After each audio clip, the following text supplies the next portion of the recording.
Good evening, everybody, and welcome to the second of the SAM webinar sessions that we're putting on today. I'd particularly like to greet all those who are perhaps new to SAM and have not seen us before, and especially the 390 of you who've registered for today from 14 different countries. Welcome again. So tonight's agenda is, as before, we've got several talks. We've got two main speakers. We've got Dan Lasserman from Birmingham and Saab Clare, also from Birmingham, talking about COVID trials and point of care ultrasound. And that's backed up by 5 really good presentations of work that originally we tried to send to our London meeting, which we unfortunately had to postpone. Before we get into that, a few housekeeping issues to get through. First of all, during the talks, we'd like you to post any questions you want to ask us. If you go to the bottom of your screens, you'll see the Q&A box. Please put your questions in there and we'll try and get through the best ones.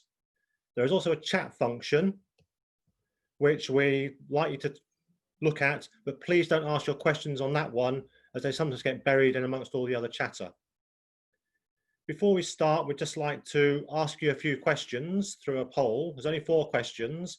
This is the first one. We'd like to click into it now.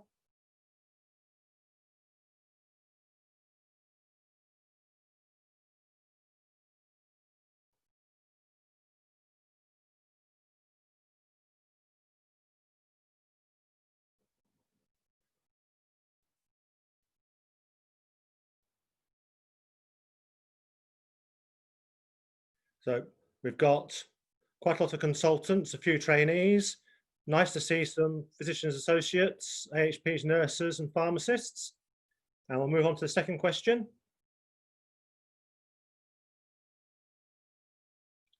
Hopefully there's a lot of acute medics on here. See if we have a health services manager yet.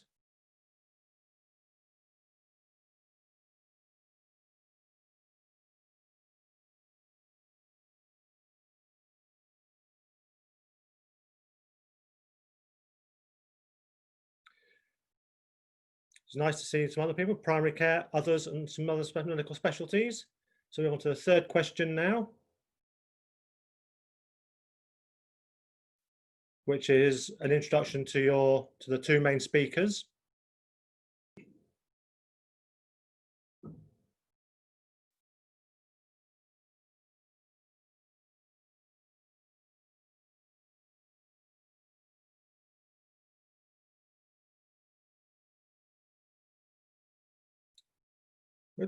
And the final question.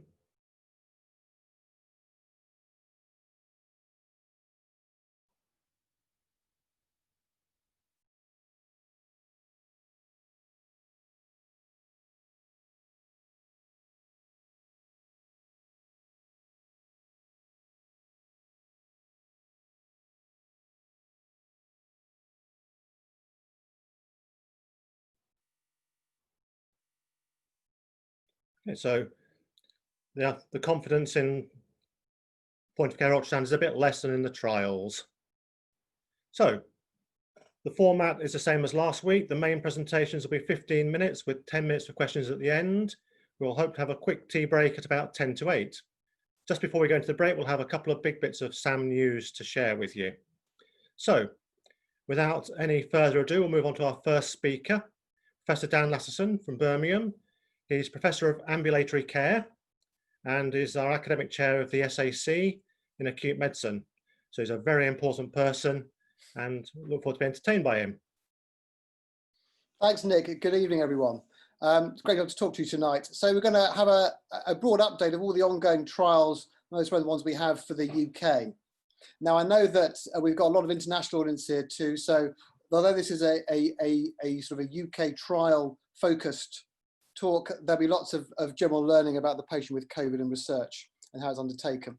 So first things first, what actual research do we need to combat this new virus? So this disease basically parachuted into our professional lives a few months ago. We had very little knowledge about what was going on, apart from early reports from China.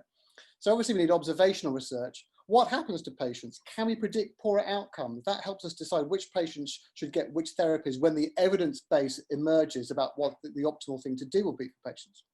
Diagnostic research, actually, which diagnostic tests do we need and how do they perform in different settings? We have obviously the need for lab testing, but increasingly we need point of care tests for rapid turnaround. We'll talk a bit about that. And obviously there are different ways in which you can try and identify someone who has coronavirus, either PCR, although you don't know whether that's active infection or viral material, direct antigen testing, looking for the proteins around the coat of the virus, antibodies, the immune response, IgM, IgG, and again, trying to work out, is the patient in front of us have a problem that's actually related to coronavirus, or have they just had past infection? And of course, imaging, which Saab Claire is going to pick up on later. But the key thing for us is intervention trials. This is a disease with high fatality and a high morbidity burden. Which drugs, or in fact, drug combinations can reduce harm? Do we target the virus, or do we target the host response? More of that shortly. And also, is there a certain time of the disease journey when different medications are helpful? Think about where acute medicine operates: ambulatory care, AMU, the general wards, and for some of you certainly you'll be working in critical care as well as medicine. That's a whole range of acuity of presentations where acute medicine works, and different interventions may be better for the coronavirus patient at different points. And also, it's not just drugs and the virus. What about our physiological support strategies? Optimal way to oxygenate, and also increasingly understanding how best to probably calm down an exuberant prothrombosis pathway as well, and the optimal ways to anticoagulate patients. So the other issue to focus on is, how do you do research in a pandemic? It's not like in normal time. Many of the trials we're going to talk about tonight have been in cold storage, waiting for a pandemic to happen, and then rapidly implemented from the pandemic. Everyone's been, since SARS and MERS, people have been expecting not necessarily a coronavirus pandemic, but a respiratory agent. And so protocols have been in place that can be rapidly implemented. In the United Kingdom, we have centralized decisions over which those can be done. And this, you may have heard that as being UPH badge, that's Urgent Public Health Board. And the idea is we want to try and have a smaller number of trials as possible and try and get as many patients into a small number of trials. That means each trial will have the largest number of people. So small number of trials, but each trial having lots of people. That's how we get answers. Also, here we need to study lots of drugs at once. And we need to have what's called platform trials. And we'll talk a bit about this design that allows us to try multiple treatments at once, because brand new disease, we need to find out the best way of treating it. So on the left here, we've got a sort of a stylized version of what a traditional randomized trial is like. You have the time at the top going down since the start of the trial, and patients in one of two groups: standard care, whatever that may be, and then a brand new drug to try. And you wait for a certain amount of time until you reach a certain number of patients, and then you find out the answer at the end. Platform trials are different, and the COVID trials are platform trials. Here we see patients who are in different groups, got multiple groups at once. And we're not just having each pairwise comparison, so drug A against standard care, B against standard care. That means that you can have one control arm and have lots of different comparators against them. Also, it means that you can keep looking at the data and saying, is one of these drugs probably not that helpful? And then binning it much earlier than waiting the whole length of a normal trial. It also stops you doing trials one after the other by getting everything done at once. Also, it allows for new knowledge. So in this diagram here, drug E on the far right, that may come about because we suddenly realize this drug may be helpful. Stick it into the trial. We don't have to pre-specify everything advanced with these platforms. Also, you may find that there are certain subgroups, maybe patients on critical care, patients on ECMO, where we want different interventions, and this platform trial can include them as well. But it's not just as simple as having patients in some groups. Critical to our understanding of COVID will be combinations of drugs. And so some of these platform trials, again here on the left, we've got the traditional trial for you to think about, the standard two-horse race, standard care versus new drug. On the right, here patients would start with a drug that targets process one. That could be antiviral, and they'd be randomized to standard care or one antiviral drug or another antiviral drug or combination. And then they'd be randomized again into a drug that might target a different process, like immune modulation, blocking interleukin 6 or interleukin 1A, for example. And then you'd be randomized there. So people could be on several different drugs at once, and it's up to the trial software to sort that out. So you, as the recruiting doc on the ICU, on the acute medical unit, are told what to put on the drug chart. So let's talk about our first one, REMAP-CAP. And that's mainly in critical care. So for those of you who work in critical care, will have some knowledge of this trial, but it basically follows that multiple randomization model. Patients are randomized to different drugs. So their standard care versus antiviral would be Kaletra, lopinavir, ritonavir. Hydroxychloroquine is there in red because there's a bit of chat about hydroxychloroquine at the moment, or both. Then they're going to be randomized about immune modulation, no treatment, or interferon beta-1a, or an antagonist to try and calm down that cytokine storm pathway that gets initiated probably from alveolar macrophages, and also now convalescent serum. So, and the outcome here is, up to day 21, is the patient still alive? And so far, 522 patients with COVID have been recruited. It's been recruiting to other agents before the pandemic hit, but it's got this pandemic protocol that allows it to do this function in critical care. So also we have the World Health Organization with another trial, which tends to be less done in Britain, and that's the Solidarity trial. It's global, and these patients are a bit different, not just critical care, recently hospitalized or in hospital with confirmed COVID-19. And they can be put into standard care, which would be supportive care, and then either remdesivir, we're going to talk about remdesivir separately later, hydroxychloroquine, Colectra, or Colectra plus interferon beta. So what they're doing is they're embedding that combination into the trial rather than allowing that combination to happen because you've been randomized to different arms at once. So far, 3,500 patients across 35 countries. So a big global effort, but actually at each individual country level, there's probably not many patients. And this is one of the issues that's going to come up again in this talk, is around how many trials are optimal to have, and what the best way for humanity to beat this, through research at any rate, is to have the smallest number of trials and put all patients through them so we get an earlier answer. Now, recovery trials. So many of you in acute medicine will be recruiting to the recovery trial. You may even be site principal investigators for recovery. And these are patients hospitalized due to COVID-19. And we're going to talk a little about why that's important shortly. So hospitalized due to COVID-19, and that could be for any particular reason. So it's not just getting oxygenation, older, frailer patients with acute frailty syndromes, for example. We're obviously seeing a lot of those patients where it may not be a primary respiratory issue, but actually they still need acute medical care. And their inclusion criteria has changed, our knowledge has changed. So this is about the whole thing with coronavirus. We started off with the trials, but the trials have had to adapt as they go because knowledge is rapidly evolving in this case. It's not like heart failure or pneumonia or diabetes in that setting. So initially you had to be PCR positive, proven disease, but then we realized that actually the test is pretty, it's not the most sensitive test. In other words, it misses at least a quarter, if not more, of patients who have COVID. So we'll all have seen patients, classical COVID story, classical COVID imaging, but PCR negative. Those patients can still go into recovery, but they had to change that and adapt to what the frontline doctors were finding out from daily care. And it's a platform trial. And they kicked off initially with hydroxychloroquine or a low-dose steroid for some immune modulation or Colectra. But since they've added azithromycin, which is an odd kind of macrolide because it has this sort of multifunction property. There's some antiviral, antibacterial, and immune modulation.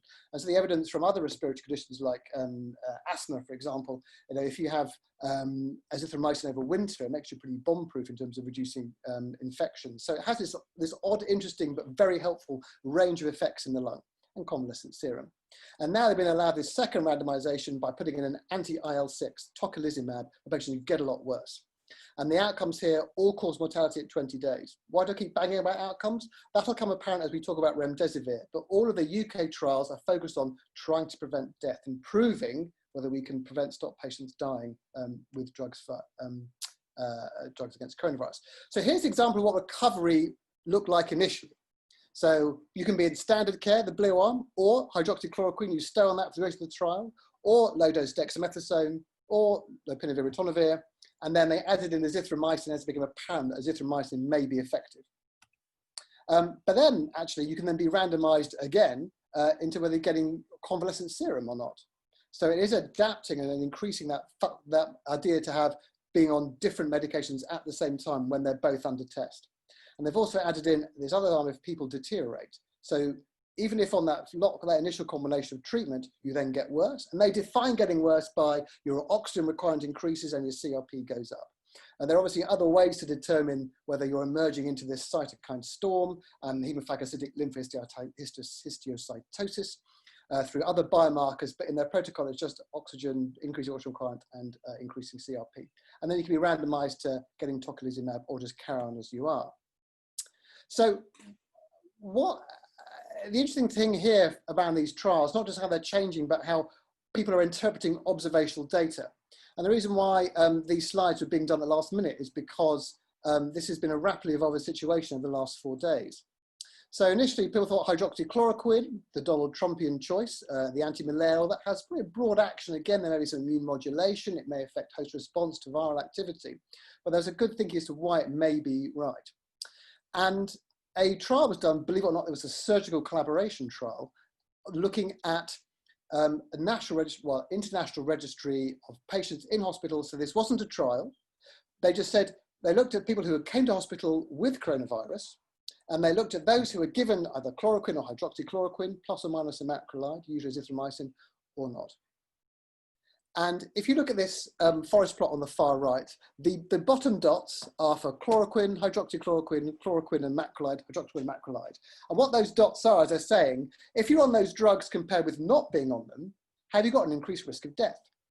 And it shows that yes, for all of the chloroquine choices, whether alone or in combination, there's an increased risk of death. Now, the issue with observational data is if a patient comes in and look really unwell, you think, oh, just, you know, what have we got to lose? We'll give them the drug. So some of this might be what's called confounding by indication. The patients are on these drugs because they look sicker or they were sicker at the front door, and that's why they are on them.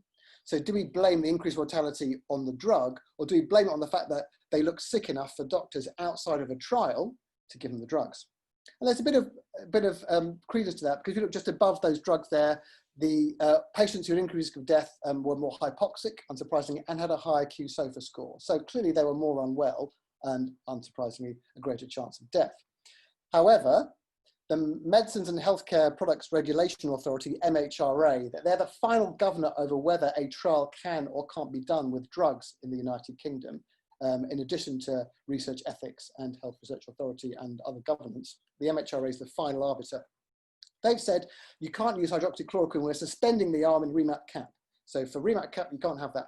The WHO suspended the hydroxychloroquine arm of Solidarity. But the recovery trial, not wanting to be outdone by all this, looked at their data over the bank holiday weekend and said, actually, we can't find any evidence of harm. That certainly suggests that actually the increased deaths that we've seen in that Lancet paper on Friday was actually because the patients were just sicker. And so everyone just thought, let's just give them the drug. What have we got to lose? But in the recovery trial, they found that actually there's no increased harm for being on hydroxychloroquine. So we're in this odd position where hydroxychloroquine you can take in recovery, but if you're in REMAP-CAP, you can't. And if you're in this global trial for the WHO, you can't either. So it just goes to show in a very emerging, rapidly changing situation, all kinds of inconsistencies can happen, but we are where we are. And this is an incredibly fast moving space. So back to recovery. Well, this is a blockbuster trial. So far this afternoon, 10,800 patients have been recruited from loads of sites across the UK. It is an enormous trial that, you know, many in acute medicine have been recruiting to, and in critical care, really contributing to a lot of power, but they still haven't got an answer yet. However, for recovery, you've got to be an inpatient. And in our data, 50% of all suspected COVID patients are sent home either by ED or by medicine. I'm probably the same where you work as well. And some trusts have got even their own COVID pathways. So Andy Walden's outfit in RBH has that, TIC19. If you Google that, you'll find some really useful pathways. But I'm sure in your trust, you've got this work going on as well. But you can't recruit ambulatory patients to recovery. And maybe those are the patients you want to try and prevent deteriorating. So a new trial is just being set up called Atomic, which is trialing this potential one drug azithromycin with its immune modulation effects and broad antiviral effects in ambulatory patients. So if seen in SDEC units or emergency departments or an AMU and sent home on initial assessment, they can come in and be randomized to azithromycin or standard care and are just sent home with those drugs. And the primary outcome will be whether the patients die or whether they need to come back in with respiratory failure. So quite hard outcomes. And that trial is being set up now, and more of that in due course. But a little brief chat about remdesivir. So there's been one major publication in the New England Journal back end of last week from something called ACT, the Adaptive COVID Treatment Trial. And this is remdesivir IV versus a placebo. And this was an interim analysis. This wasn't the end of the trial. They were having a look halfway through. They found this result and thought, let's publish this result. So this wasn't the end of a trial. So of the 1,000 patients, 300 patients still have follow-up to be awaited. So the evidence that we have, which I've shown graphically there on this sort of cut and paste from the NEJM paper, shows that overall, patients on remdesivir get better quicker, but deaths overall are not significantly or statistically different. There's certainly a trend there for an improved mortality at 14 days, but the 30-day outcomes have not yet been seen in all the patients because the trials, the interim analysis was done before all the patients had completed the trial. So they were so convinced by this result of this effect. It's certainly doing something. It hasn't significantly affected death, but this is a smaller group than they should have reported on initially. But it's clearly doing something to reduce the time that it takes to recover in patients who do recover. And the strongest effect there is seen on patients who need oxygen. All those panels are patients who, the top right there, B, don't need oxygen, C, patients who need oxygen, and then patients who are on ECMO or ventilated there, where there's no difference. But those are much smaller groups, so they're really underpowered to tell. But certainly for patients who are on oxygen, it looks like there is a difference in terms of time to recovery. And on that strength, the MHRA has said, okay, under this early access to medicine scheme, we can now have this drug in the UK for certain selected patients. And it looks like it'll be the sicker patients who are actually probably on the mechanical ventilation or ECMO route potentially. But as we can see, certainly from here, we've got the fact that it's the patients who just require supplemental oxygen rather than invasive ventilation who are the ones who benefit, but with the caveat that that's the biggest group of all these subgroups, so it's more power to find a difference. However, with other large trials are ongoing for remdesivir, 6,000 patients in a severe COVID study, another 1,600 target in a moderate COVID study, that will give us a definitive answer on remdesivir for mortality, which we don't have yet. And in this trial, after unblinding, patients in the placebo arm may well have got remdesivir. So we still don't know if, had we waited until all the other patients completed follow-up, would those differences have remained? Would they have got bigger, or would they have been abolished? We just don't know. So it's not just about the drug, it's about physiological support. So just very briefly about recovery RS, there's interventions to try and work out for patients who have an oxygen requirement and they can't maintain their SATs, CPAP versus high flow versus standard care. One of the issues in this trial, of course, is that in some units, standard care would include high flow or CPAP for those patients. So it's proving difficult to kind of have the same high numbers of patients in recovery RS than we do for recovery. But we will no doubt get more information on that as time goes by. So the last point, just very briefly about our COVID diagnostic studies, we need to have better point of care tested rapid results. So we want a cohort more accurate at the front door before surgery, early recognition of COVID in frailty syndromes, and not just in hospital, but ambulatory pathways, also care homes and community healthcare. How do we isolate and reduce spread in the community settings? And a new platform has just been funded called CONDOR, COVID National Diagnostic Research and Evaluation Programme. And the idea is we form a test bed across the country of care homes, hospital at home, EDs, AMUs, ambulatory care units, critical care units. I'm on the co-ops here, and I've approached some of you already, and we'll be going out to more. So if you want to be part of this test bed, where we'll turn up with some new kit to try that, and we want to find out, does it work in terms of its accuracy with your existing swabs, also how easy it to use, how robust is it to use, is it straightforward and simple. So the idea is we can rapidly form procurement decisions for the government, as well as developing use cases for point of care kits for COVID, and the ability for acute medicine, yet again, to show us at the forefront of research in this disease, not just for observation, not just for randomized trials or interventions, but also to make more accurate diagnoses. I better stop there. And thanks very much, Nick, and the rest of the SAM team for inviting me to talk. Thanks, Dan. I think we've got time for a couple of questions. We've got about 5 minutes. So the first question that's come in from Nick Smallwood's about more about study design and the things we're going through. And he's commented that most of these studies haven't got a true placebo arm. Do you think that's a problem? So it's a really good point. So the remdesivir study did have a placebo arm. The others are what's called open designs. For me, this is about pragmatic care and pragmatic trials. And the way to get high throughput trials is to make them pragmatic. And when you introduce a placebo, you take away the ability to make this pragmatic, because people have to be randomized to getting an exact replica of what the other drug is. So hydroxychloroquine looks different to interferon beta and looks different to Coletra. So having a placebo that's actually the same as those interventions when all the interventions are different. And also, I think placebos are more important when you have a subjective outcome. How do you feel on a rating scale? I think when we're looking at outcomes that are based on death, mechanical ventilation, increasing oxygen requirement, when you have these quite hard outcomes or harder outcomes, then actually the fact that patients knew which drug they're on makes much less difference. So I think it's less of an issue here, because these trials are powered on hard outcomes rather than patient reports, where we're not asking them, do they feel better? And if they knew they're on an injectable immune modulator, they may feel, yes, I do feel better because of that. Okay. And a question from Miguel, who says, You said, are we aware of any community trials that are going on? So yeah, so there's a trial called Principle, which is run in the UK in primary care. This has struggled to recruit actually. So recovery's on thousands and thousands, and Principle's managed to get up to a couple of hundred patients. And the inclusion criteria for Principle are very broad. Again, pragmatic. So people can be recruited after a telephone consultation without any bloods or imaging, because certainly for a lot of initial COVID contacts, that's actually been the most pragmatic and safe way to run community medicine in the time of a pandemic. And so patients would have been they'll have been invited to then undertake a swab, send it off to a lab, and then have hydroxychloroquine or not. They've now got to introduce azithromycin, but it's been much slower to recruit. And I'm not sure what the future is for Principle, whether it will carry on or whether actually the focus will be on trials, certainly the ambulatory population, where patients are sick enough to need an assessment, but not sick enough to admit. And intervening in those patients may be a really good option for the healthcare system, because we can prevent deterioration, but we give drugs to people that are not able to manage at home with simple analgesics, fluid and sat monitoring.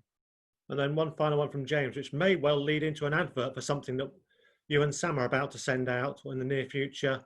James has asked, is there any evidence about hospital flows, cohorting syndrome use, etc., etc., as that's a real practical headache? Yeah, no, I agree. So I guess the research I didn't talk about was the health services research, which is critical in COVID. And many people on this webinar will be doing their own studies on this, I'm sure. So you're right, we are working with the Department of Health and Social Care and NHS England to change SAMBA this year to make it much around COVID. That's around adaptations that are being made by acute medicine and the systems around you in the community as well as the option to upload patient data from a retrospective view from patients with COVID, and then going on in the future to see over the course of the year what happens to these patients. Do they come back in? Do they have more progressive issues with fibrotic lung disease and acute exacerbations of that existing issue there? So, and also obviously thrombotic events into the future.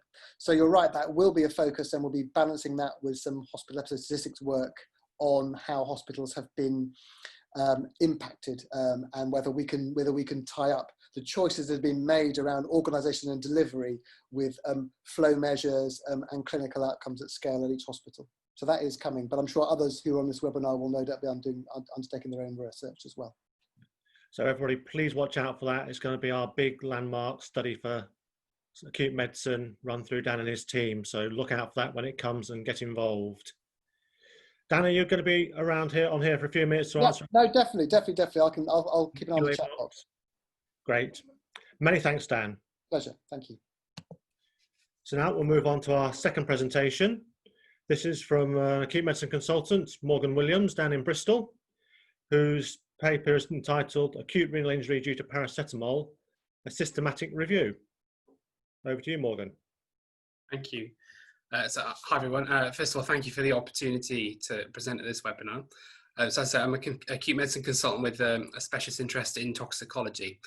But you don't need to be a toxicologist at all, I think, to be familiar with paracetamol. It's the commonest agent taken in overdose. Usually it results in a well-described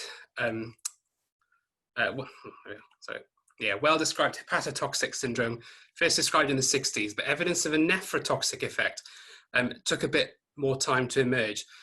Patients with fulminant liver failure with concurrent acute kidney injury, those cases were first reported in the 70s.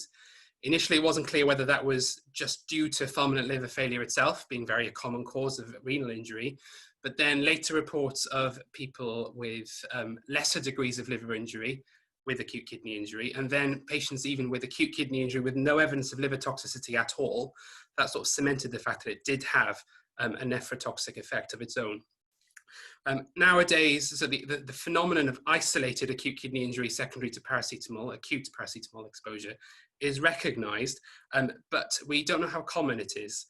It's felt to be generally uncommon, but that said, there have been incidence rates of up to 9% in some case series that have been reported, surprisingly high. We also don't know why it happens. Now, the cause of liver toxicity with paracetamol by the formation of a toxic metabolite, NAPK, mediated by cytochrome P450 isoenzymes and glutathione detoxification It's well known, it's well established, and there are several risk factors that pertain to cytochrome P450 and glutathione stores, like chronic alcohol consumption, malnutrition, and concurrent enzyme-inducing drug therapy. But whether that same mechanism, those same risk factors apply with renal injury isn't known either. And so we therefore sought to characterize a syndrome of isolated acute renal impairment due to acute paracetamol exposure using systematic review methodology, aiming really to identify all reported cases of isolated acute kidney injury. So to that end, we excluded any cases who had co-ingested known nephrotoxic drugs, commonest one being non-steroidal anti-inflammatories. And we also excluded descriptions of patients with chronic paracetamol exposure or chronic renal impairment as the outcome. The search strategy, unsurprisingly, also identified a lot of case reports with concurrent hepatic and renal injury, and we used those cases as a basis to compare the isolated renal injury cases to try and identify any factors associated specifically with isolated renal injury. The Prisma diagrams demonstrated on the side there.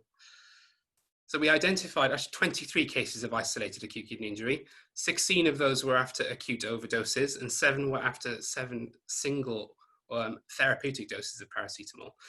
Whereas we identified a lot more, unsurprisingly, cases of combined liver and hepatic injury, 70 overdoses, 4 therapeutic doses, and 12 unknown. There were no observational studies identified at all examining specifically isolated renal impairment. So if you look at this table now, comparing some of the data from the two groups, I think there are some striking differences there. So the first one is that the age of the isolated renal injury cases is much lower than the combined renal and liver cases, and the range is much narrower as well. The other thing is that the dose seems to be a lot lower in the isolated category compared to the combined category, and that difference does still persist even if you remove the higher proportion of therapeutic doses of paracetamol in the isolated group. I think the most important thing is the onset of renal injury. If you look at this, is the first detectable rise in creatinine doesn't occur until 3.9 days after ingestion, and that is consistent across both groups. So regardless of whether you have liver injury, acute kidney injury compares late. This is a full 24 hours after the peak ALT. So this is the peak of liver injury, and the renal injury hasn't even appeared yet. And so you can see there how it might easily go undetected. Now, the problem with using creatinine as the marker of AKI is a whole separate issue that is beyond the remit of this talk. But like I say, even if you follow tox-based guidelines to the letter and send people home, you may still miss cases of renal impairment. Other things to look at there is that the peak creatinine occurs a little bit 3 days later with combined injury, but that may reflect the fact that with combined liver and renal injury, the renal impairment is much more severe. 85% of patients have stage 3 AKI compared to 50% in just the isolated group. But regardless of how severe it is in people who survive, there's an excellent prognosis. In over 95% across both groups, you get complete restoration of renal function, and there are no reported fatal cases in the isolated group. Histologically, all of the biopsy results, apart from one across both groups, reported acute tubular necrosis. So again, the pathology is fairly clear-cut. Now, looking specifically at potential risk factors for isolated acute kidney injury, again, comparing the two groups, a much higher proportion of isolated cases are under 18, which reflects what we said earlier about the age, but there is a striking difference there. Over 60% of cases are under 18 with isolated renal injury compared to just 11% of combined injury. And interestingly, the factors that are affected by cytochrome P450 and glutathione, like alcohol, malnutrition, and taking enzyme-inducing drugs, I mean, if you look at the alcohol column, not a single patient in the isolated group took regular alcohol. None of them took enzyme-inducing drugs, and none of them were malnourished. That suggests that cytochrome P450 and glutathione probably not central to the development of this syndrome, unlike liver injury. Other factors that increase the risk of renal injury generally, like existing chronic kidney disease and dehydration, again, there's not a big difference across the two groups, certainly not a striking difference in the isolated group. So again, they don't appear to be involved. I guess the key question is what implications does this have for clinical practice? I mean, it is hard to draw firm conclusions from this data because it's entirely based on case reports, it's observational, it's retrospective, with all the inherent biases that come with it. But there are some conclusions that we can draw here. First of all is that, like I say, glutathione stores, cytochrome P450 activity doesn't appear to influence risk of renal impairment compared to hepatic impairment. The most striking difference, to be honest, is the age difference between the two. This seems to be a phenomenon that disproportionately affects younger patients.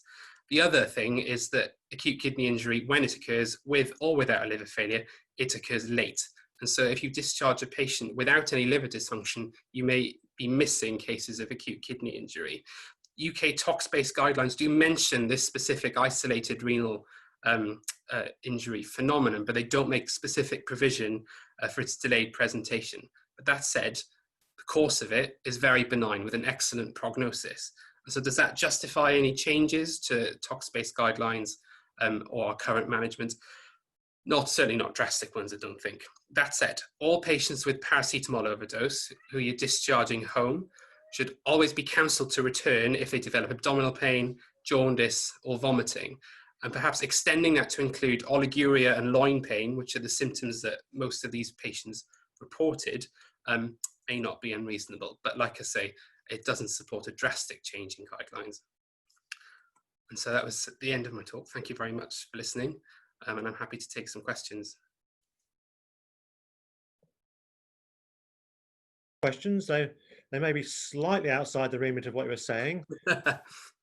But first of all, we've got Ben Lovell, who's asked, do you think paracetamol should actually be available over the counter still with all these problems? I mean, I think it is by far the most widely used, most widely taken analgesic, and I think it's when it's used correctly, it's safe, and for some things it is effective. I mean, fever especially. Whether it's an effective analgesic is a different question, but certainly its potential for causing harm is huge. The flip side is that it is at least an agent that we have an effective antidote for. As long as patients present in a timely manner. So I think you could argue either way. And we've had a question from Chris saying, have you actually changed your practice with all this data? Yeah, I have. I mean, personally, yes. I mean, we're at the moment submitted this for publication, and so await the outcome of that. Yeah, personally, I do. Whenever I discharge a patient whose LFTs are normal and they don't require NAC treatment, I do mention to them to keep an eye on their urine output, and if they get loin pain, also if they get abdominal pain, nausea, jaundice, as I mentioned in the talk, I would advise them to come back to hospital. Okay, and the last one we're going to put to you, which people may like to chatter about over the short break using the chat function, is from Sue, who says it's not really strictly related to this title, but would you like to comment on the various different presentations of overdose we've been having since lockdown? We've been seeing some really unusual poisonings from drugs we'd never seen taken in overdose before. And do you think that's because there was a shortage of paracetamol a few weeks ago? Yes, indeed there was. I struggled to get hold of it myself. And yet ibuprofen was freely available because of the rumours about that worsening the disease as well. We've certainly seen, personally, I've seen a lot less in terms of overdoses generally, in particular of paracetamol. But that has changed recently. I've seen a few cases this week. But yes, I think especially with the lockdown, people not able to go out or not allowed to go out, not able to go to pharmacies and have the same array of medications that they normally have available there, I think it has prompted some slightly more unusual presentations, unusual self-poisonings. A couple of questions have just come in late on, so it'd be great if you could look at those in the next few minutes and perhaps type out your answers. But now, thanks to all the first three speakers, Emily, Morgan and Dan. And before we let you go for your quick coffee break, got two bits of news for you. Those of you who are SAM members will have had the email a week or so ago advertising or alerting you to the fact that we're holding elections. We've got many posts open, so please look at your emails, see if you're eligible to come join SAM Council or one of our committees. It's great work to do, really benefits the society and will benefit you as well. The other even bigger bit of news we've got is that you may also remember we did a little survey a couple of weeks ago about what you thought about our conferences and what we're going to do with them. We actually listened to you and can now proudly announce that we will be holding a smaller, more spring-style conference in Glasgow on, at the moment, November 12th and 13th. We're running 2 days, mostly clinical talks, but also retaining a flavour of a SAM Autumn Conference in Scotland. So we hope to see as many of you up there as we possibly can. We'll try and manage to web stream it or record it somehow for those who can't get up there. But we'd like to say that we are relaunching our conferences starting in Glasgow in November. Our first talk we'll kick off with in the second half, is another abstract presentation. Oh, sorry, my mistake. It's our point of care ultrasound presentation. It's our talk from Saab Claire, a consultant in acute medicine in Birmingham. And she's going to tell us all about point of care ultrasound in the patient with COVID. Over to you, Saab. Great, thank you so much. And thank you so much to Society of Acute Medicine to asking me to speak about POCUS. I think those that know me that I'm incredibly passionate about this. I've been doing this for about 16 years. And I also wanted to just say to the acute medicine family that I think we've done an absolutely fantastic job dealing with a pandemic, and we're going to be absolutely vital in the recovery phase as well. So we should be really proud of ourselves. Where I work in city centre Birmingham, we deal with one of the most deprived populations and a high population or ethnic minority. So we were exposed to a lot of COVID patients. We scanned a lot of patients, and unfortunately we did deal with a lot of sad stories and a lot of death, but we learned a lot as well. Just a bit of declaration from me is that our AMU is ultrasound completely centric. We now have 6 scanners on the unit. Previous to that, we had 2. One was dedicated for teaching. I have an AMU clinical skills lab on the unit where we teach all the trainees, our nurses, our AMPs as well. And I expect my foundation year doctors to use a scanner before they even call the anaesthetist. Our ACCS grade uses a scanner for lumbar puncture. We're using for papilledema. So we're not just doing the basics, we're doing beyond that. And my middle grades and SPRs, at the end of their year, they are accredited. So what I'm describing to you is a unit that is working at quite an extreme. And this is where you guys will be now that we've got the curriculum as a core skill for all acute physicians. So this is absolutely fantastic news. So really, it's great for me to speak to an audience that's already converted. Normally I'm trying to convince people that POCUS is the way, but we know that POCUS is superior, long ultrasound is superior than chest X-ray and auscultation, comparable to CT scan. And the beauty of this in COVID was that we didn't have to move patients to CT scanners or X-rays because we were doing it at the bedside. And what was really important was that the patients saw that we were doing something. They got very little human contact, and essentially we were spending time with them. They were seeing what was going on with their lungs and so forth. So the ultrasound for us was not just diagnostic, prognostic. It helped us with escalation to discharge and so forth. And we learned from our international colleagues, but our experience was slightly different. And what I'm going to describe to you is the progression of what lung ultrasound looks like. I'm going to describe to you the cohort of patients that we saw at City Hospital, and I'm sure you'd be able to relate to that if you were scanning, a touch on echo, and then really I'm going to talk about recovery phase, because this is where we are, and this is where POCUS is absolutely key. So this is the infographic that I've made, essentially, which showing that all COVID patients, essentially with viral pneumonia, can present like this. So they can have a normal scan, they can have pleural changes, they go on to have B lines, coalesced B lines, subpleural consolidation, and very few have effusions.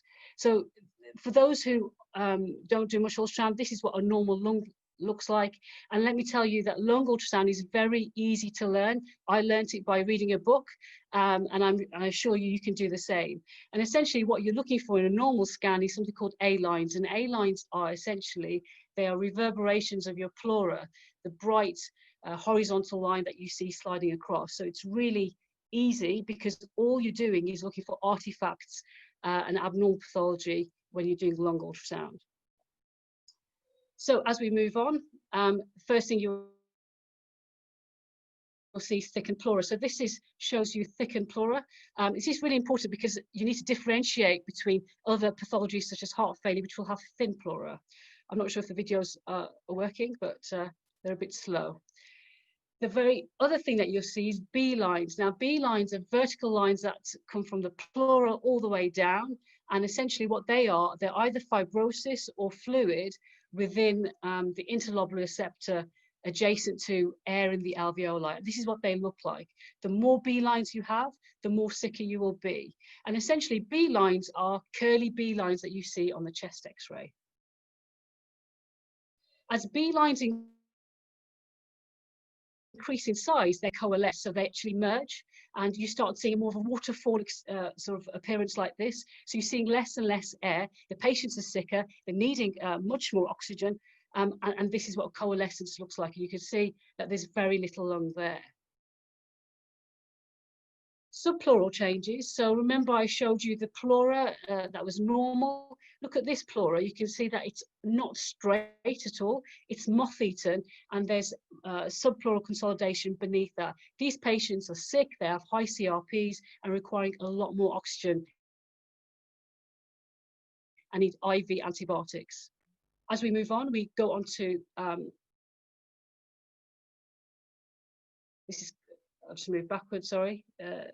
This is consolidation on a lung ultrasound, and this is bronchoaerograms that we'd normally see on a chest X-ray. And essentially, the sicker you are, especially in COVID pneumonia, and these are the ones that we're seeing in ITU, you'll have more consolidation. Effusions, by contrast, are very small, and to be fair, and this is a scan showing that with lots of fluid in a parapneumonic lung, but essentially we were just seeing effusions that were about 2 centimeters or so. So what I'm going to do now is talk about the cohort of patients that we saw in the droves. And just to let you know, our surge happened 9th of March, so well before lockdown. So you can imagine the sheer volume of patients that we saw coming through. So I've grouped these patients. The first group of patients are your asymptomatic, normal chest X-ray and referred as suspected COVID. And what happened, ED just referred everything to us. That's a normal chest X-ray, and this is ultrasound coming up with lots of A lines, which is reassuring. Reassure the ED, reassure the patient, you can go home, there's nothing wrong with you. So initially we had lots of referrals, and I'm sure you had the same from ED, that they were worried about COVID because we knew nothing about it. Then we had our symptomatic COVID patients who had a normal chest X-ray and also a normal scan. And as you can see, reassuring, patient was sent home, go and self-isolate, oxygenation was normal. Now, these was interesting, but suspected. So symptomatic patients with a normal chest X-ray and an abnormal scan. So what that showed us, I mean, there's lots of B lines here, is that don't believe a chest X-ray. And we already know that a chest X-ray sensitivity is only 34% compared to ultrasound, which is about 96%. So don't believe a chest X-ray. You don't need a chest X-ray. And then you've got these group of patients that we saw. Now, this was really scary. You're asymptomatic patients with a normal chest X-ray, but abnormal scan. These are your asymptomatic carriers, your super spreaders. And this was really worrying because they came with something else, and we were scanning everybody and we saw this. And we were so scared because we didn't want to scan ourselves. We thought maybe we're one of these people that are super spreading COVID. So this is a phenomenon that's well recognized, but we don't know what the proportion of the population are walking around with this. One phenomenon that we picked up that was not noted by international colleagues was that in patients with good going pneumonia, like this chap who was COVID positive, had left mid-zone pneumonia, he didn't have consolidation on his lung ultrasound, but what he had was lots and lots of B lines and thickening of his pleura. Now, this was unusual, it's not been picked up before, but they had features of viral pneumonia rather than a lobar consolidated lung. We used POCUS really to help us with progression of disease. So as we started proning patients, as they got sicker and required more oxygen, we started scanning them, and essentially this is a typical X-ray of somebody with COVID, with bilateral infiltrates. This is a 44-year-old chap, and what we started finding is that as the changes became more upper zones, so lots of B-lines and coalescence, as that spread upwards, patient got sicker, which essentially makes sense because they've got less lung, they've got less reserve, needing more oxygen, and they needed intensive care. And this chap did go to ITU and thankfully walked out. So as they got sicker, the changes spread upwards. And this was the best bit, really, assessing recovery. And every time I saw an A-line, I got very excited. So we had a professor of engineering come in with his wife who's really sick, a horrible chest X-ray, and he had A-lines in his upper zones, and we got very excited because morale increases when our patients get better. But interestingly, he did still have B-lines at the bases, and we don't know, again, how long that will last. He went home later that day with a scan like that. He didn't need oxygen and so forth. So as we move on, there were other things that we picked up, and it'd be nice to hear if you guys found this, that we had an increased incidence, increased prevalence of pneumothoraces, whether that was just a coincidence or not. But we also know that lung ultrasound is very sensitive to pneumothoraces, and maybe we were just using ultrasound more that we picked up more. But there's lots of causes for an absent lung sliding. There were other nuances we picked up, and you know, not only did we have COVID kicking around during March, April, we also had flu, and we also had glad fever. So what we picked up they had normal chest X-rays, and they were asymptomatic from a chest perspective. They did have the same lung ultrasound findings as we picked up in COVID. This has been reported in pediatric cases, but not so much in adults, which is interesting. And also, how long are these changes going to persist? We've seen patients from March, April who've had COVID, and we're scanning them, and they've still got these changes. And this is really important as we're moving forward. Some of my colleagues and my juniors who've had COVID have B-lines. How long is this going to last for? And you probably all want to now pick up the scan and think, gosh, I had COVID. Do I still have B-lines and subpleural changes? Now, echo is where my true heart is. This is where it all started. And I was getting ready for the reported 10% myocarditis cases. During March and April, it didn't really happen. And what we found is that I was using echo to help me fight for these patients to get to ITU. If they were elderly and had good systolic function and good quality of life, use that. But I also use it to de-escalate care as well if the LV function was poor. But it is only since mid-April now that we are seeing the myocarditis cases. And this is a paracetamol long axis view showing that the LV is not doing much at all. It's hardly moving, it's thin, there's a pleural effusion. And we can see that it's also dilated. This is paracetamol short axis. It's not doing anything at all. And these are skills that you can acquire. The more normal you see, you will recognize what is abnormal. The other thing that we're now seeing is lots of pericardial effusions. So this is a heart bobbing away in a global pericardial effusion due to viral myocarditis. Please be wary. If they come in short of breath, they've got a globular heart, scan them, because all these patients have been treated as pulmonary embolism. As you know, that will be disastrous. And of course, PEs. POCUS is absolutely key to pick up PE. And we're seeing huge amounts, especially in April onwards, massive and submassive PEs. We're having patients come in cardiac arrest in the state. We know that COVID is thrombogenic. We also know the convalescence period is making patients just lie down because they're so tired. And this is a classic echo finding that you'll find in someone with a submassive/massive PE. And unfortunately, we've had quite a few deaths, and many units have changed their guidance on thromboprophylaxis. Okay, and this is a bit of tricuspid regurgitation. And the next slide shows a dilated IVC, and this is a CT scanner showing lots and lots of clot secondary to COVID. But I see now where we are is the key thing is COVID in the recovery phase. Where are you going to use this? Are you going to use this to stream your hot and cold? But bearing in mind what I told you earlier, that these changes are still persisting for some time. So you may see someone with COVID changes on the lung, but they had COVID back in April. So be wary of that. I've mentioned the PEs and the myocarditis and effusions, but in particular, I want to talk about CCF. I'm seeing a huge amount of these patients coming in decompensated, and you can differentiate because they've got a thin pleural line and they've got effusions at the bases, and they will obviously respond to furosemide. PIMS, pediatric immune-mediated syndrome, we've picked up a few of those purely on echo. They come in with all sorts, but the patients who are 16, 17, 18, just be wary about those. And I know some of you, majority of you probably very young in the audience, so you've probably never seen acute MR or ruptured VSD. Be ready for it, it's gonna come. Yeah, because patients have been sitting at home having their STEMIs. So moving forward, and I always call it the power of POCUS. For me, POCUS is not just for the acute physician, the ED or the intensive care doctor. For me, it's about the community, the GPs. And Dan's doing some amazing work out there to try this, get this momentum going. He mentioned the work by TIC19, which is fantastic. We're also getting allied health professionals, lung physios, nurse practitioners involved in this momentum. I'm in talks with a medical school.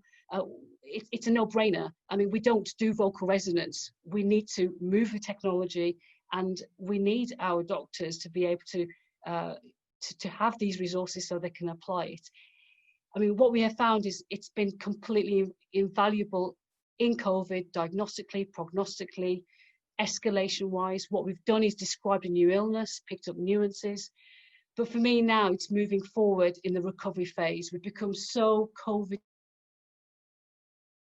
ingrained and obsessed, we're forgetting about everything else. And that's where POCUS is going to help us differentiate between the diseases. There's some great work that's going on between FAMUS and Intensive Care Society, looking at a service evaluation of what we're doing. We're really keen for all AMUs to be part of that. And so we can have a sort of a data set and a pathway for COVID. I always end my talks really on about, don't forget the basics, history and exam. POCUS is the icing on the cake. And of course, any kind of scanning that goes on, there needs to be teaching, governance process and quality assurance. Thank you so much for listening.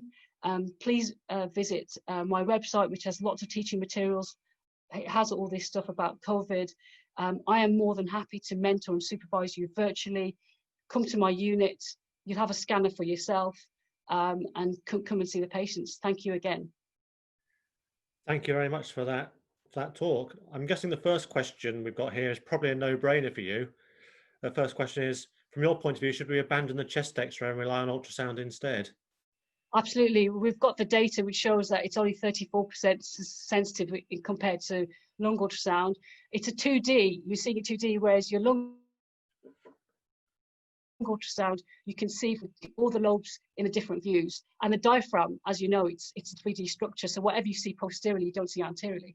And it's really opened my eyes because, you know, I know back in the day how we used to percuss and stick a needle in, and I've been shocked, yeah, how high the diaphragm is. So a couple of other questions from perhaps the other end of the spectrum in the POCUS believers. First one is from James, who says, how often is POCUS actually changing the COVID management? We have the clinical picture, physiology, biochemistry, and X-ray that we've always relied on. And how much do you think that the POCUS is actually changing the way you're managing these patients in addition to all that? So for me and my team, what it did is it helped us decide who could go home, because it was more of a reassurance tool on the one extreme. On the other extreme, it was about, because we weren't getting CTs, we were then escalating to ITU. So there's a whole spectrum of decision making going on. If we saw subpleural consolidation, we started them on antibiotics, not just doing it blindly. So I think it definitely does change management. And more so, it empowers you with confidence. And also you're showing your patient, this is what's going on with you, which is really important. Okay. And a question from Cam as well. With the protocols that are being pushed quite hard, or were being pushed quite hard, like the Spacers one, recommending the minimum number of people going into infected rooms. Their question is the increased risk of potential exposure to people and the machine worth getting the ultrasound image for?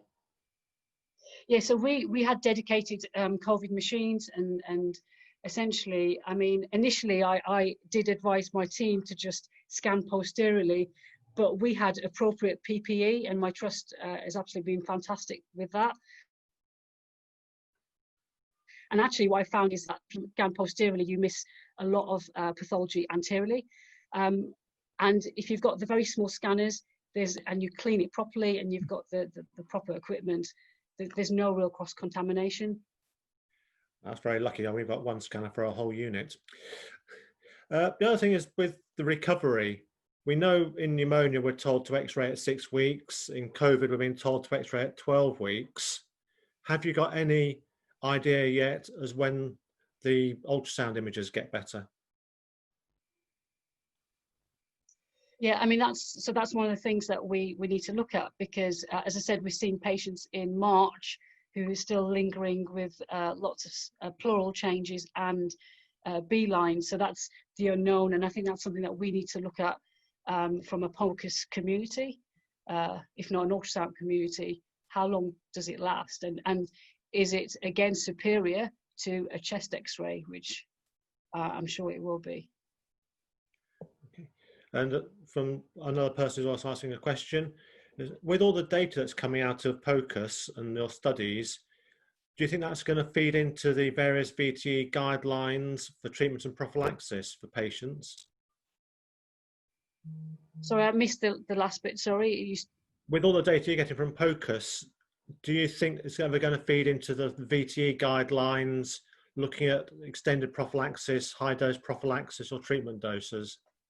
Yeah, I mean, I think that's an ongoing debate at the moment, because it's there's a bit of kerfuffle with haematologists and various bodies. We've been going up to our, our medical director and board saying that we need this. We've got the evidence that patients are getting more massive PEs. And I think we just probably need to present that more formally with the things that we're finding at the front door. I mean, as I said, we're having patients with cardiac arrest, peri-arrest, who have clearly got dying from PEs. Okay. And the two last questions, there's one from also someone who's very keen to find out about things. He says, what book would you suggest to help increase our knowledge in this area? Books. There is a huge amount of, yeah, there's a huge amount of web learning out there. If you go to this website, Ultrasound at the Front Door, there's some basic stuff, how to scan a lung and how to scan a heart and what is normal, what's abnormal. But there's a huge amount of stuff on the FAMUS website to ICS website. All you got to do is Google it. But you're right. I think the key thing is there's so much out there, you probably don't know where to start. But start with the basics, the FAMUS website, this one, and contact me and I can direct you. And I'll give the last question to the president, as she's an ultrasound enthusiast, and she's asked, a bit off topic, but what about the use of ultrasound for lumbar punctures?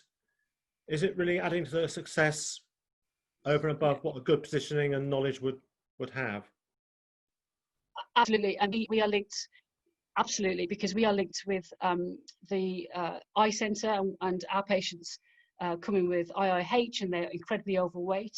So it does, and there are huge studies out there which show that using lumbar ultrasound increases your chance of getting the LP first time and decreases the chance of post-LP headaches as well. And that's why we use it, because our patients are very big and getting bigger, and it prevents trauma and so forth. But absolutely, huge evidence out there, and we're doing it. Well, many thanks for that.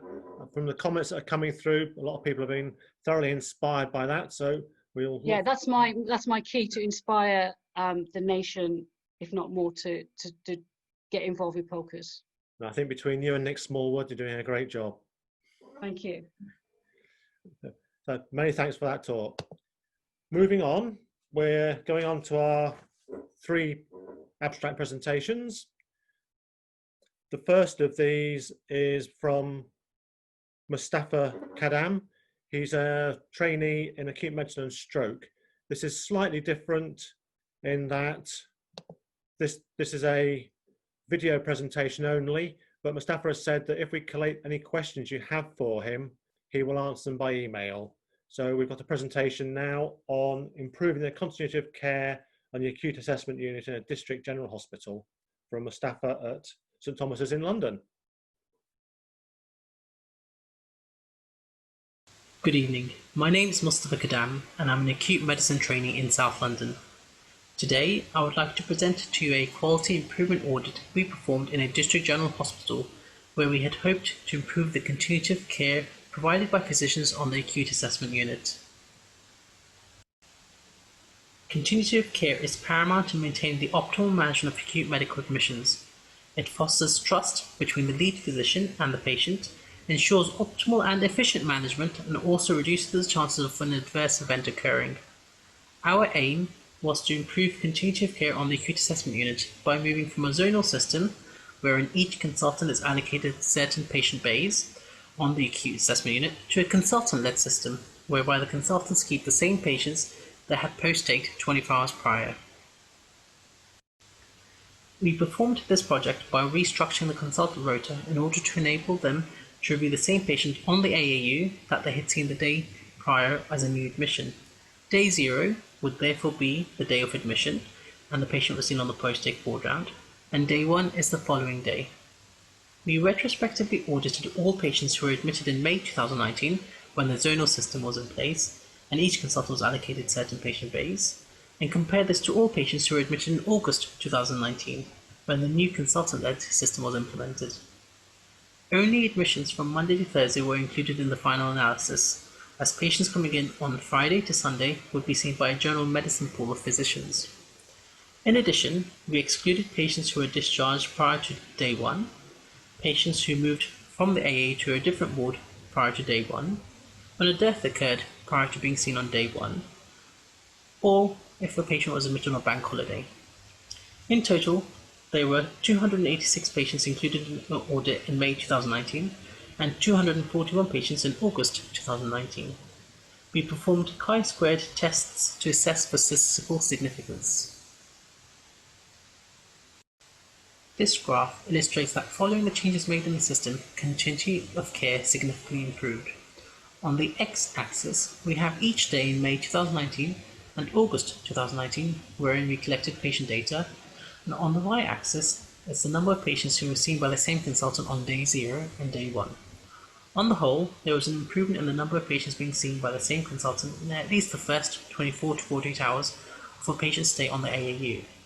The dip on the 26th of August was explained by a consultant being on leave on day 1, and consequently the patients being admitted the day prior were seen by a different consultant on day 1. There was not a 100% improvement even with the changes made in the rota, as there would be days where a registrar would lead the ward round on day 1, and their name was documented as the lead physician leading the ward round in the patient's medical notes.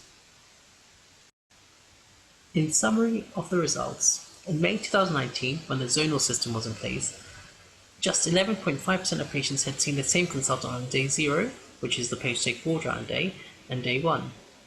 In August 2019, when the consultant-led system was implemented, 58.1% of patients had seen the same consultant on day 0 and day 1. We looked to see if there was a significant difference in the average length of stay on AAU when the changes were made. However, there did not appear to be a significant change in this. What was interesting, however, was that a slightly higher percentage of patients would be directly discharged to home or their usual residence from the acute assessment unit if they had seen the same consultant on day 0 and day 1. That is, that in May 2019, 39 patients were directly discharged home or their usual place of residence, in comparison to August 2019, when 45% of patients were discharged directly from the AAU back to their home or usual place of residence. In conclusion, there was a significant improvement in the continuity of care provided at least for the first 24 to 48 hours of a patient's admission. Depending on the consultant's availability on the unit and other commitments, this would follow through longer if required. There was no significant change in length of stay on AAU overall. However, we did note that if a patient was seen by the same consultant on day 0 and day 1, they were more likely to be discharged directly from the acute assessment unit rather than be zoned to a different ward. Good continuity of care for medical inpatients is beneficial because it allows a relationship of trust to be established and sustained. It helps to provide a sense of responsibility to a physician for a single patient's care rather than patients being seen by 2, 3 or sometimes even more physicians during their stay. It promotes efficiency without needing to obtain the same information repeatedly from a patient, and at the same time it also reduces the risk of an adverse event taking place. Continuity can also prove to be cost effective, possibly.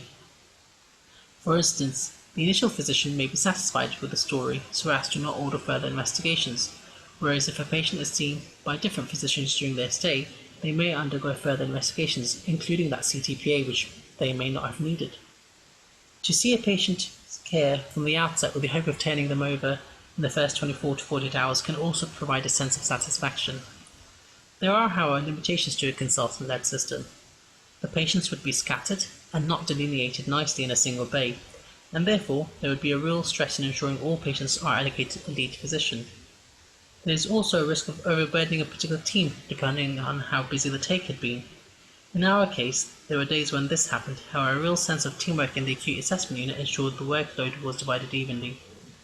Another limitation is that a nurse may have several different doctors looking after his or her bay of patients, and it may prove to be difficult to track each team member. Leaps for each consultant teams are one way to help ease this. All in all, we found that the new system required good, efficient board rounds to take place. In our hospital, there were 3 board rounds carried out during the day, with a nurse in charge, and this was helpful in order to troubleshoot any issues that may have occurred. Thank you very much indeed for listening to this presentation. If you have any specific questions, please do get in touch. I have left my email address on the first slide. Thank you once again.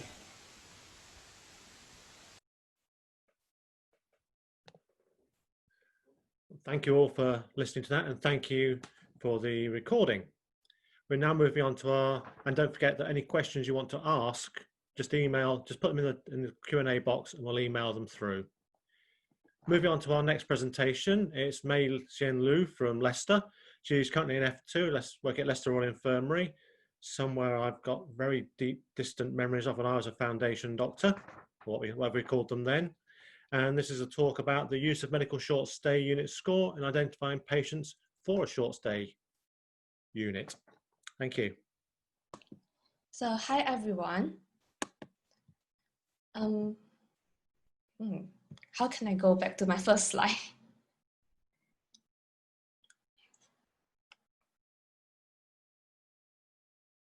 So hi everyone, my name is Mei. I'm one of the F2 currently working in Leicester Royal Infirmary. The topic that I'm going to present today is the use of medical short stay unit score in identifying patients for short stay unit. And my co-authors are Tanya, Imran, and Dr. Shah. So, Royal College of Physicians UK recommends that patients with an estimated length of stay of 72 hours or less should be cared for on the short stay unit. Identifying the right patient for short stay unit is important, but it could be challenging as well. So in Leicester Royal Infirmary, we adapted a validated medical short stay unit score to predict the length of stay for the local needs. As you can see, the medical short stay unit score criteria is shown on the table at the right bottom of the slide. So patient will be scoring 1 if they have 5 or more regular medication on admission, 1 point for the age for 80 and above, 2 points for short-term memory loss, which includes new onset of confusion or non-dementia, and also 1 point for the unplanned admission over the last 4 weeks. For the patient who has the medical short stay unit score of 1 or less, predict the length of stay of 0 to 72 hours, which therefore deemed suitable for short stay units. Patient who has a medical short stay unit of 2 and above predict the length of stay for more than 72 hours, which means that those patients ideally should be cared for on a specialty ward. So there are 3 previous PDSA interventions done in February 2019, which has confirmed the usefulness of medical short stay unit score in selecting the right patient for short stay unit in a smaller cohort. In this study, we aim to restudy in a larger cohort. So moving on to the methods. In addition to the demographic data, the information from the electronic hospital system was used to calculate the retrospective medical short stay unit score in 911 patients who were admitted into short stay unit between the 1st of June 2019 to 18th of July 2019. We then compared the mean length of stay for the patient who has a medical short stay unit score of 1 or less, and also for medical short stay unit score for 2 and above. We also recorded the readmission within 30 days as well.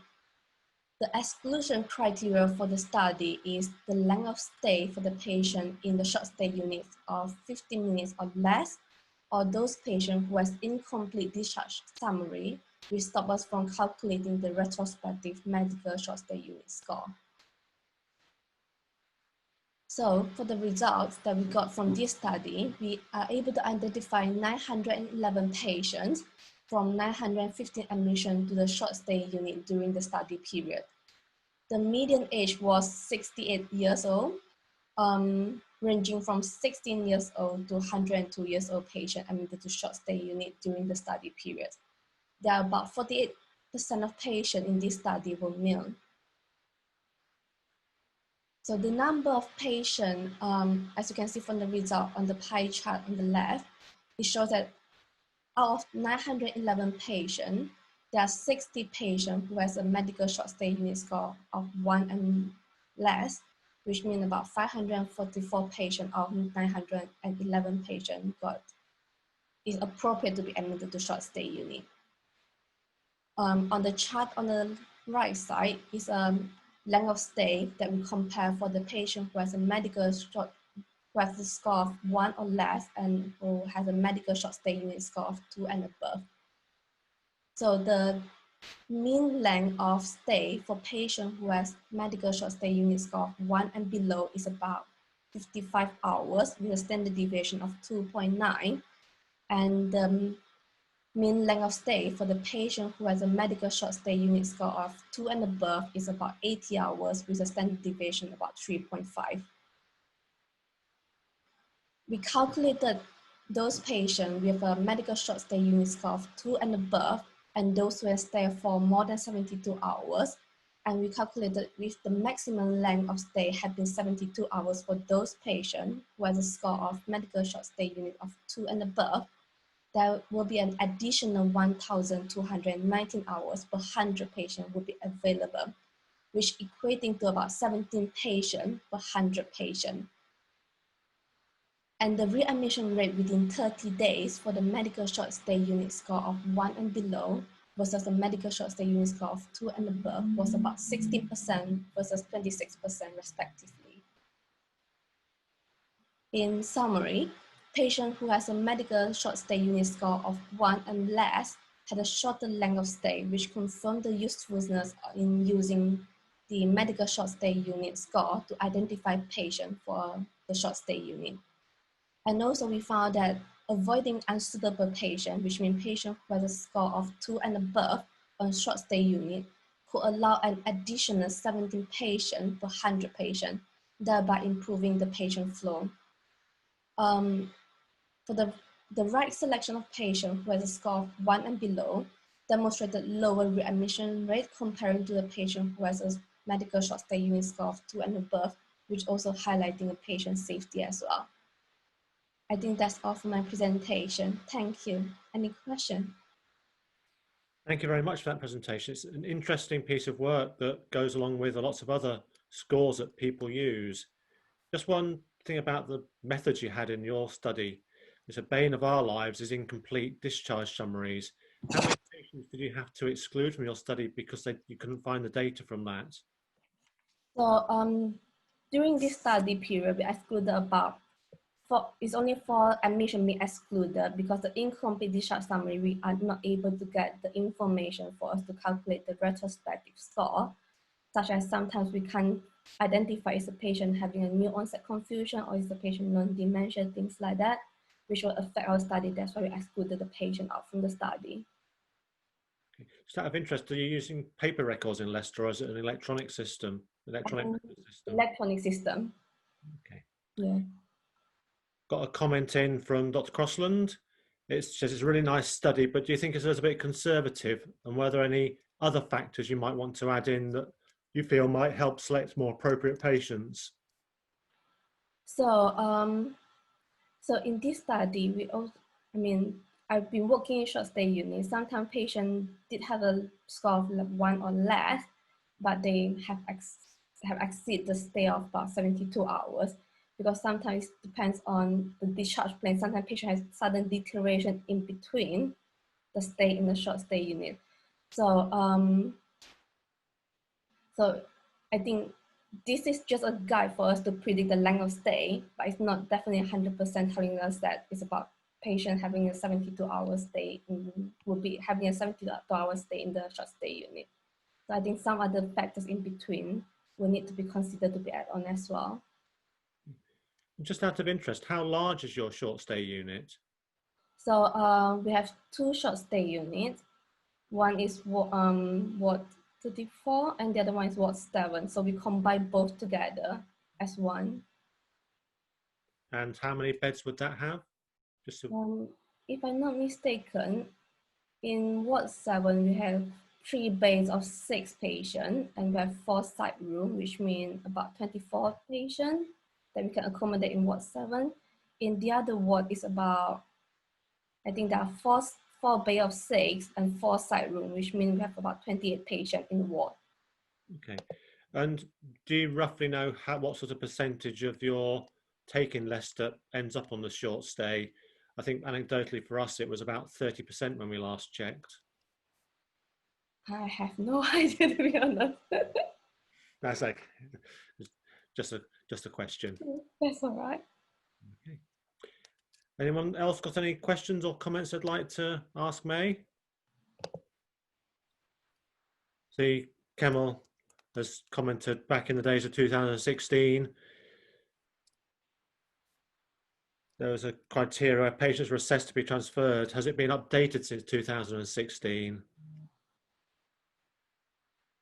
Do you know if your criteria has changed recently over the past few years, or is it going to change?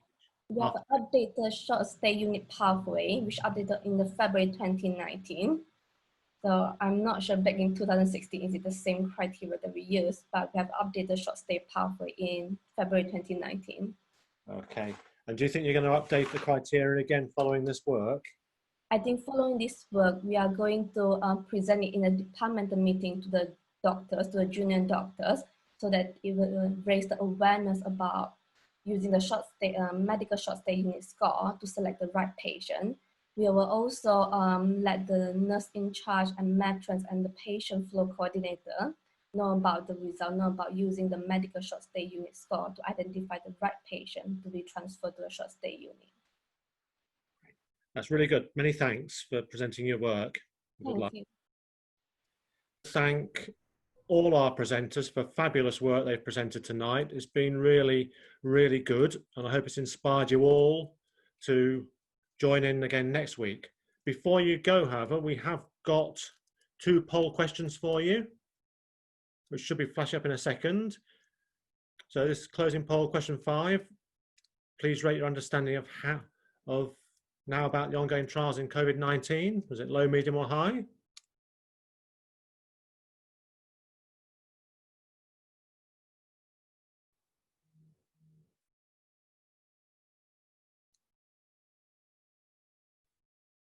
And that's much higher than it was before.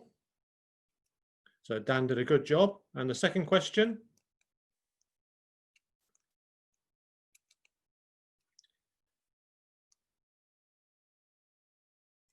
Now rate your understanding of point of care ultrasound in a patient with COVID-19.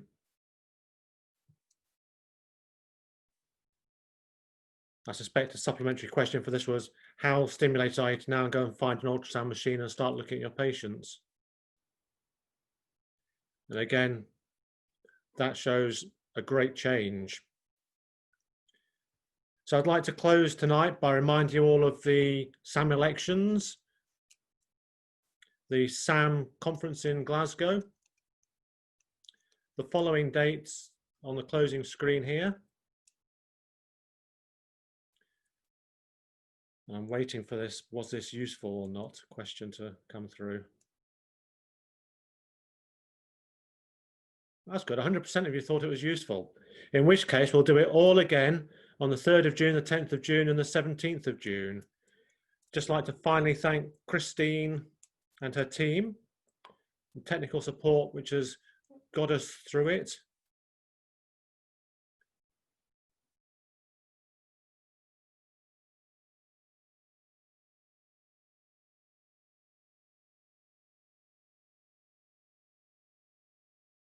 And if you have any suggestions on how we could restructure or do it better, please let us know and get involved.